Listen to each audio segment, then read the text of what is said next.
Come on in and have a seat with the Horror Klub. Each episode we pick a film that complements the war. We then review it book club style and ultimately tell you whether we think you should pass, rent, or buy. Well, hello there. It's time for Horror Klub, our movie review done book club style. Let's discuss how this works.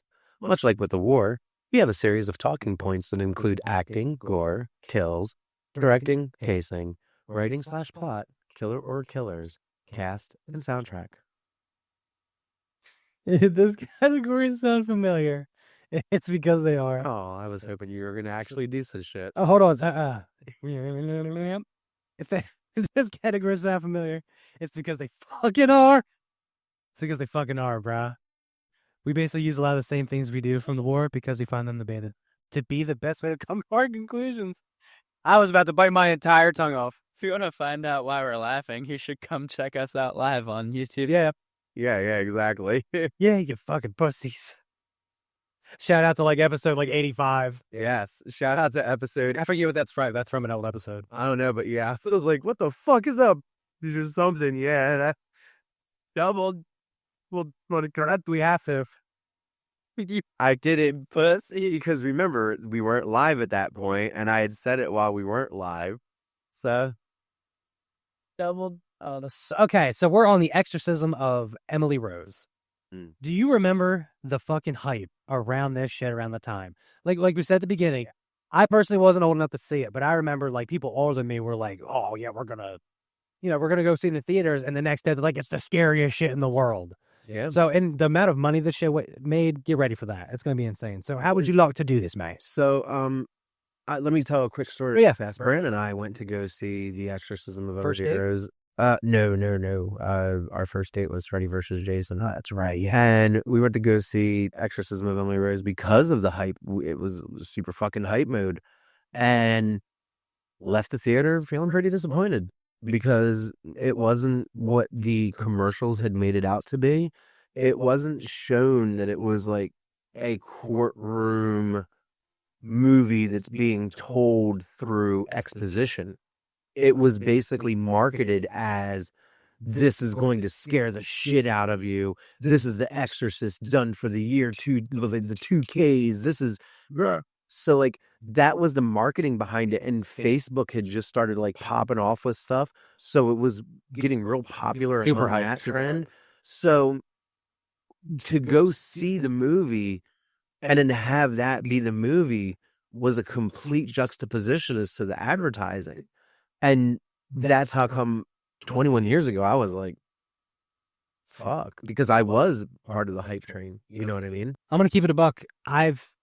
This is my first time watching it, and I'm glad you said that because I was very underwhelmed with this. But we can get into it. I can't wait to discuss. I took notes. Yeah, absolutely. So I'll do movie name and plot, and then you can do starring and effect. Okay? You get it. Hell yeah, really? Yeah.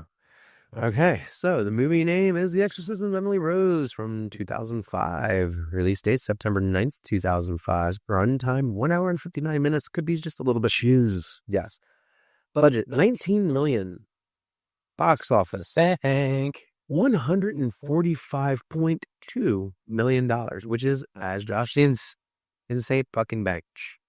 Production companies are Screen Gems, not Scream Gems, Lakeshore Entertainment, and Firm Films, and Mist Entertainment. I read Moist Entertainment the first time I seen it. Produced by Everyone. Tom Rosenberg, Gary Lucchese, Paul Harris Boardman, Trip Vinson, and Beau Flynn. Screenplays by Scott Derrickson and Paul Harris Boardman. Directed by Scott Derrickson. Lots of the same names. Cinematography by Tom Stern. Oh, a different name.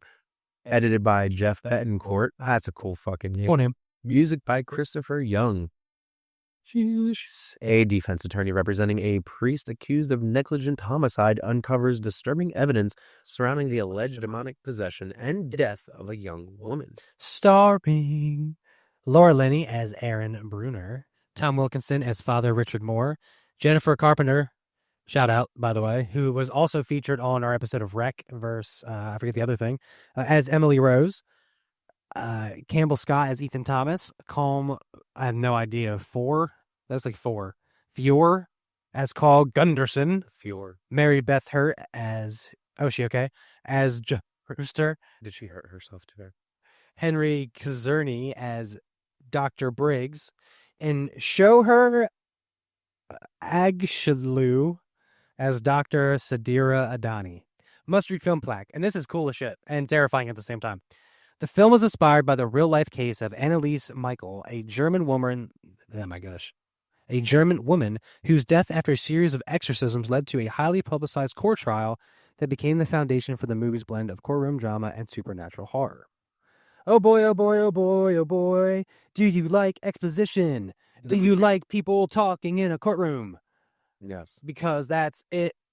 Do you like a good, maybe like 5 to 10 minutes of good fucking horror mixed with courtroom drama and like pseudo Silence of the Hill interaction with a priest and a lawyer? Yes.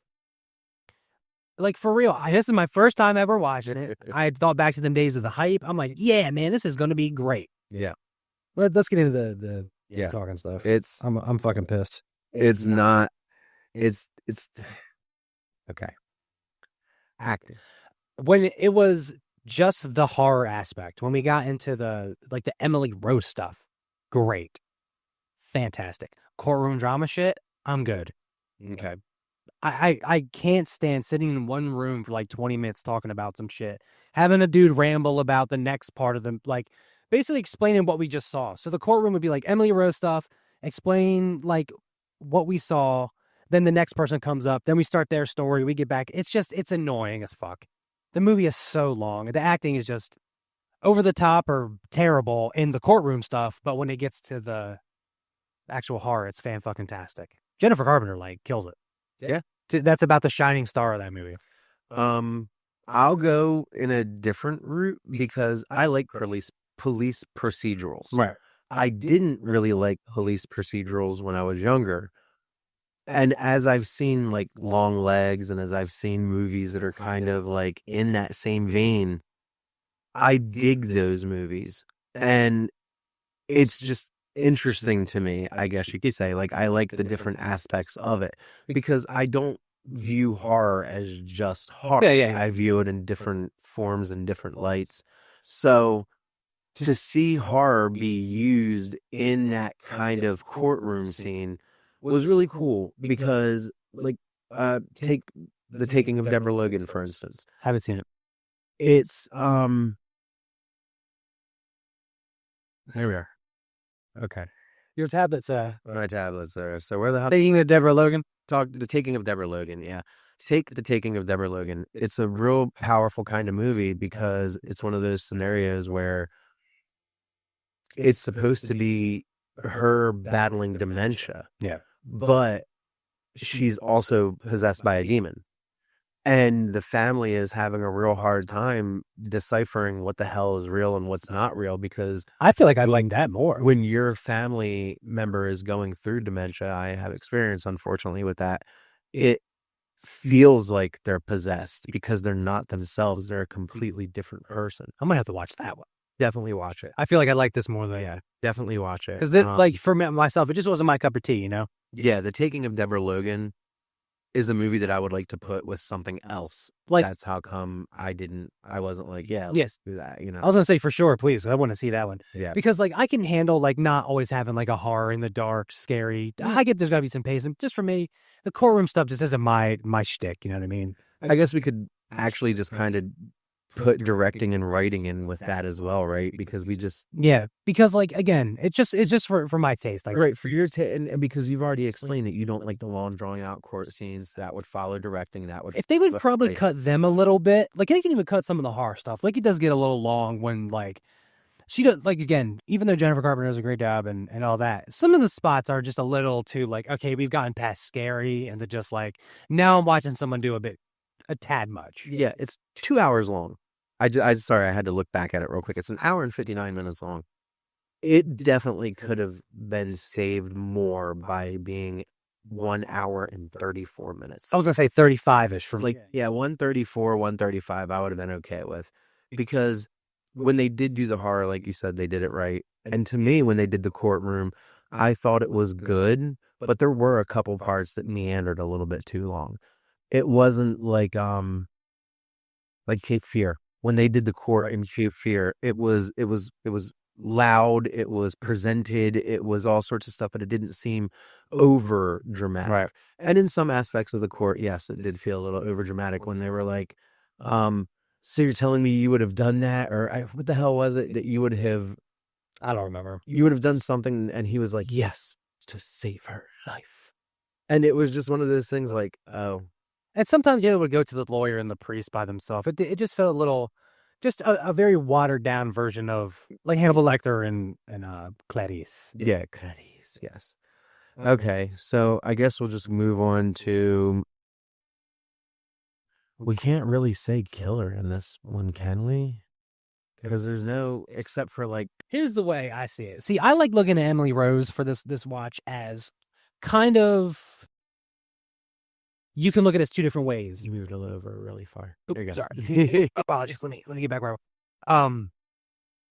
Look at it in one of two ways. When it shows what Emily wrote on her last letter, spoilers for an old movie. Yeah. And it says that she was visited by the Virgin Mary and all that, got offered salvation. She chose to take the pain and all that.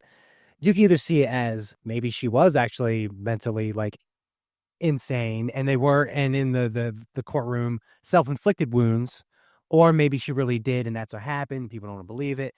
You don't know the priest's guilt. Like there is some good parts too. Sure, yeah. So Absolutely. I will say that the killer is technically Emily in a sense because she offs herself, unalives herself, and that's why they put it in reels. Yep. And so I like that. I like that aspect that it's kind of like you don't really know because they don't fully explain. Yeah. Even after the core part, they kind of toss in the air. So I'll give it that. Yeah. I definitely agree. Casting. Pretty stacked. I mean, it was good. I mean, it felt real. Like everyone felt like their characters. It was cool. There wasn't really any gore. Soundtrack was S tier. Soundtrack was definitely the best part of it. That's the movie. There wasn't really gore, but there were some like scary. Shock stuff. The eyes. A lot of the eye stuff. The eye stuff, great. Crazy. Yeah. So, but I'm saying like gore. There really wasn't any. It was like body horror. Yep. Bones breaking, stretch of stuff. Body horror. Yeah, it was more body horror. So I mean, but that some people count that as it is gore. So yeah. So yeah, it was okay. It was alright. It was good. No one's head's getting chopped off or anyone's just thrown in the bin. Yeah. And then again, I would say like maybe that like next step past beginning horror. Like watch The Exorcist, and once you want something a little more advanced, then you move up to Emily Rose. Yeah. Less peeing and peeing. And then and fucking of Mothers in Hell. Yeah. Yeah. And then the last one, pacing. We just said it. We've already you could cut already like said it. Yeah. 5 minutes each probably scene a little bit. Yeah. Definitely make it about 1 hour and 35 minutes, 1 hour 30, whatever, somewhere around that area. It's just I think I also have like an insane hatred for super exposition.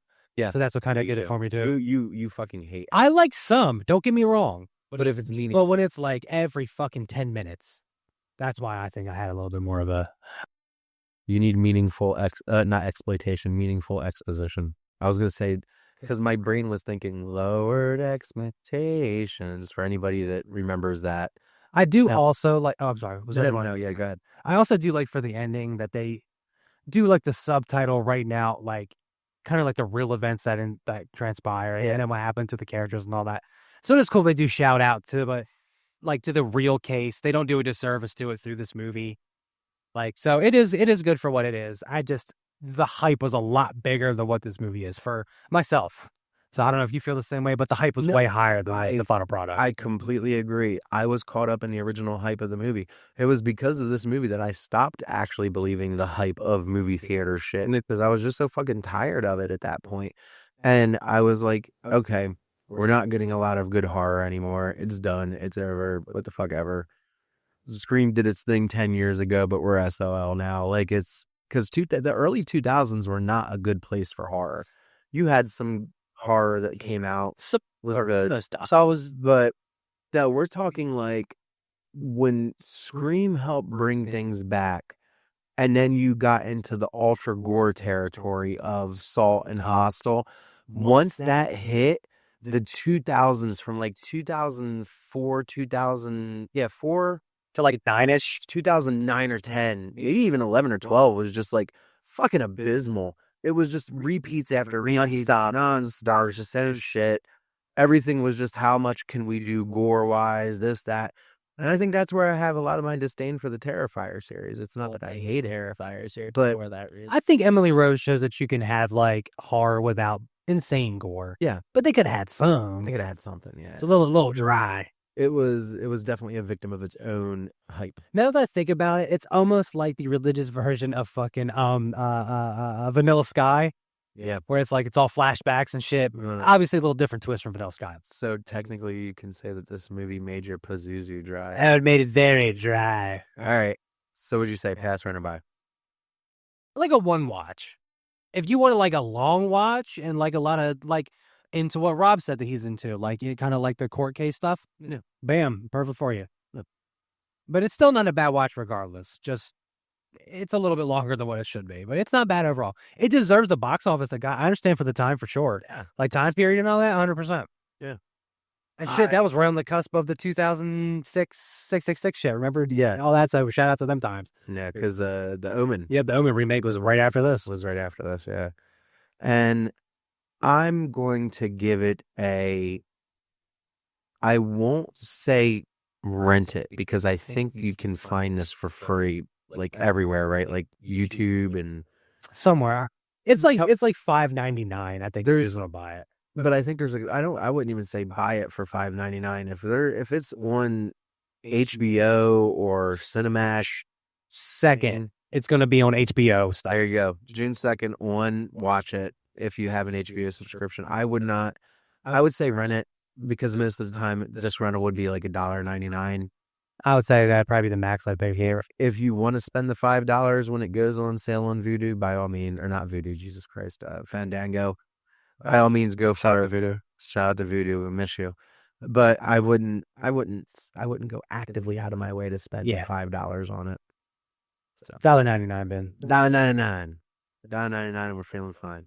Next is the list of doom. 10,000 of them Yes. on to the list.